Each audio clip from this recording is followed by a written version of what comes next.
Hello everyone, myself Salim Sheikh, and today we'll be learning about CBSE Standard 9th Motion chapter. So, this is going to be the first part of your physics syllabus, alright, and at the same time, this motion chapter will be the foundation of your mechanics. So, in physics, this is one of the most important chapter which you'll be doing further as well. All right. So let us go and see what is motion. So first of all, when we talk about motion, we can say that a body is said to be in motion. हम कह सकते हैं कि एक body motion में है. कब motion में है? जब बॉडी अपने पोजीशन को चेंज करता है. So whenever a body changes its position with respect to its surrounding, the body is said to be in motion. जब भी बॉडी अपने पोजिशंस को चेंज करेगा with respect to its surrounding, we can say that that body is in motion. बराबर. अब motion में एक reference point बड़ा इंपॉर्टेंट होता है, और वो क्यों इंपॉर्टेंट होता है वो हम एक एग्जाम्पल लेकर समझते हैं. ठीक है, तो सबसे पहले हम एग्जाम्पल ले लेते हैं.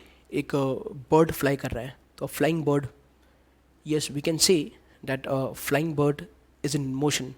And why that flying bird is in motion? Because it is changing the position with respect to its surrounding. All right. A leaf, barabar, falling down a tree. So when a leaf falls down a tree, we can say that it is in motion. बराबर वो fall करेगा तो वो wind या bridge के through ही fall करेगा, या उसके साथ उड़ उड़ के यहाँ वहाँ जाएगा. बराबर. ब्रीज या विंड है, ये विजिबल नहीं होते हैं, इनके मोशन हमें विजिबल नहीं होते. They are in motion. Breeze जो है, विंड जो है, ये मोशन में होते हैं. बराबर, क्योंकि ये अपना पोजीशन चेंज करते हैं अपने with respect to the reference point और with respect to the surrounding in simple words. तो if anything changes its position with respect to its surrounding, we say that body is in motion. तो wind breeze जो है motion में है, तो हम ये कह सकते हैं जो लीव उसके साथ बह रहा है वो भी किस में होगा? मोशन में होगा. A stone on the top of a hill, तो ये भाई अपना position with respect to the surrounding change नहीं कर रहा है, तो वी कैन नॉट से कि stone which is placed on top of the hill is in motion. बराबर. और वो मोशन में आना भी नहीं चाहिए. अगर वो आ गया तो बहुत सारे नुकसान भी कर सकता है. All right. So I am talking about reference point in motion. ये तो एग्जाम्पल्स हो गए मोशन के. तो फिर से मोशन क्या होगा? तो जब भी बॉडी अपना पोजिशन change करेगा with respect to the surrounding, we can say that the body is in motion. All right. Let us take one example to understand the importance of reference point in motion, because we say that this motion is a relative concept. Motion is a relative concept. And why it is a relative concept? Because it depends upon the observer.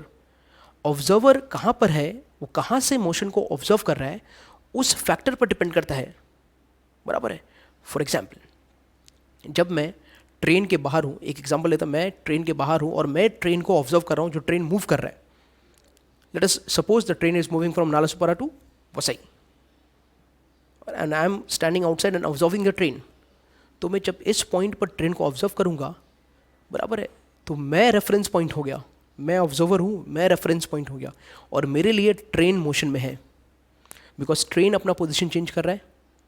Train is changing its position with respect to the reference point और with respect to the surrounding.